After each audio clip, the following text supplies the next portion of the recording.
കുറച്ച് ദിവസമായി ഈ ആരോഗ്യവകുപ്പ് എയറിലാണ്. പല വകുപ്പുകളെ സംബന്ധിച്ചും തർക്കവും വഴക്കമൊക്കെ ഉണ്ടെങ്കിൽ ആരോഗ്യവകുപ്പിനെക്കുറിച്ച് ശക്തമായ പ്രതിഷേധമുണ്ട്. ഒന്നാമത്തെ വിഷയം, വളരെ പ്രധാനപ്പെട്ട വിഷയം, കോട്ടയം മെഡിക്കൽ കോളേജിൽ ഒരു മരണം നടന്നു. അതുപോലെ തന്നെ അമീബ മസ്തിഷ്ക ജ്വരം ഇപ്പോൾ സീരിയസ് ആയി വരുന്നു. അതാണിപ്പോൾ ഒരു വലിയ വാർത്ത. കഴിഞ്ഞ ദിവസം ഷംസുദ്ദീൻ മണ്ണാർക്കാട് MLA ലീഗിൻ്റെ മണ്ണാർക്കാട് MLA ഷംസുദ്ദീൻ അസംബ്ലിയിൽ വലിയ ബഹളമൊക്കെ ഉണ്ടാക്കി.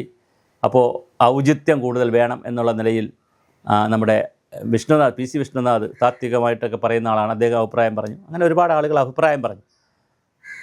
അത് കഴിഞ്ഞിട്ട് പിന്നെ വന്നിട്ടുള്ളൊരു പ്രധാനപ്പെട്ടൊരു വിഷയമാണ് നമ്മുടെ തിരുവനന്തപുരം മെഡിക്കൽ കോളേജിൽ നടന്ന ഡോക്ടർ ഹാരിസുമായി ബന്ധപ്പെട്ടിട്ടുള്ള വിഷയങ്ങൾ. അപ്പോൾ ഈ ശരിക്കും പറഞ്ഞാൽ മെഡിക്കൽ സെക്ടറിൽ ഹോസ്പിറ്റലുകളിൽ ഒരുപാട് ഡെവലപ്മെൻറ്റ് നടന്നിട്ടുണ്ട്, ഒരുപാട് സ്ഥാപനങ്ങളിൽ ഇൻഫ്രാസ്ട്രക്ചർ വൈസ് നടന്നിട്ടുണ്ട്. പക്ഷേ അതിനനുസരിച്ചുള്ളൊരു സേവന വ്യവസ്ഥ അല്ലെങ്കിൽ സേവനം ജനങ്ങൾക്ക് കിട്ടുന്നുണ്ടോ എന്നുള്ളൊരു ചോദ്യമുണ്ട്. പിന്നെ നമ്മൾ വിദേശത്തോടൊപ്പം കിടപിടിക്കുന്നു സാർ എന്നൊക്കെ പറയുമ്പോൾ ആരോഗ്യമന്ത്രി കഴിഞ്ഞ ദിവസം പറഞ്ഞപ്പോൾ ഔട്ട് ഓഫ് പോക്കറ്റ് എക്സ്പെൻസ് എന്ന് പറയുന്ന ഒരു കണക്ക് വെച്ച് നോക്കുമ്പോൾ 68% തുകയും സർക്കാരിൻ്റെ അല്ല, പ്രൈവറ്റ് മേഖലയിൽ നിന്നാണ് ആളുകൾ അസുഖം വരുമ്പോൾ പോകുന്നത്.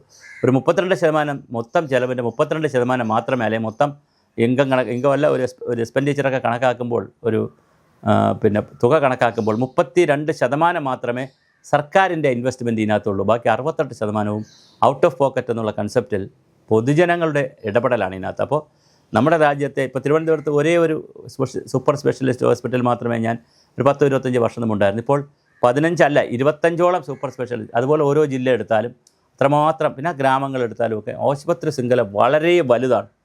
അതുകൊണ്ട് തന്നെയാണ് സ്വാഭാവികമായിട്ട് ആളുകൾക്കൊരു ഹെൽത്ത് കോൺഷ്യസ് ഉണ്ട്. അവർ കൂടുതൽ ഹോസ്പിറ്റലിൽ പോയി എന്ത് ചെറിയ പ്രശ്നം വന്നാലും അവർ പരിശോധിക്കുകയും മരുന്ന് വാങ്ങുകയൊക്കെ ചെയ്യുന്ന രീതിയുണ്ട്. അത് വച്ചുകൊണ്ട് അത് സർക്കാരിൻ്റെ ഒരു നേട്ടമാണെന്ന് നമുക്ക് പറയാനാകില്ല. അതൊരു നമ്മുടെ പൊതു സംവിധാനത്തിൻ്റെ ആരോഗ്യത്തിൻ്റെ എല്ലാ സംവിധാനങ്ങളുടെയും കൂടി ഒരു മെച്ചമായി വന്നിട്ടുള്ളതാണ്. എങ്കിൽ പോലും കുറേ പിന്നെ ആശാ വർക്കേഴ്സിൻ്റെ കുറേ പ്രവർത്തനങ്ങളുണ്ട്, അംഗനവാടിക്കാരുടെ കുറേ ഇമ്മ്യൂണൈസേഷൻ പ്രോഗ്രാമുകൾ, അവർ പ്രതിരോധ കുത്തിവയ്പ്പ് പരിപാടികളോ, അങ്ങനെ ബോധവൽക്കരണ ക്ലാസ്, അങ്ങനെ കുറേ കാര്യങ്ങളുണ്ട്. എന്തായാലും ഇതെല്ലാം കൂടെ വരുമ്പോഴും ആരോഗ്യവകുപ്പിനെ ഏറിൽ നിർത്തുന്ന കാഴ്ചപ്പാടാണ് നമ്മൾ കാണുന്നത്. കൃത്യമായി ആരോഗ്യവകുപ്പ് പല വീഴ്ചകളും ആരോഗ്യവകുപ്പിൽ ഉണ്ടാകുന്നു എന്നുള്ളത് ഗൗരവമായി ചർച്ച ചെയ്യപ്പെടേണ്ട തന്നെയാണ്.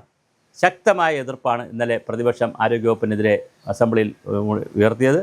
അവർ ഇറങ്ങിപ്പോവുകയൊക്കെ ചെയ്തു. ഇറങ്ങിപ്പോയ മറ്റ് വിഷയങ്ങളുമുണ്ട്, ഈ ക്രമസമാധാന പ്രശ്നങ്ങളുമുണ്ട്. എന്തായാലും ആരോഗ്യ വിഷയത്തിൽ ഈ നമ്മൾ തള്ളിമറിക്കുന്നതിനപ്പുറം നമ്മൾ ധാരാളം തള്ളുന്നുണ്ട്. അത് കേരള സമൂഹത്തിൻ്റെ ഒരു പ്രത്യേകതയാണ്.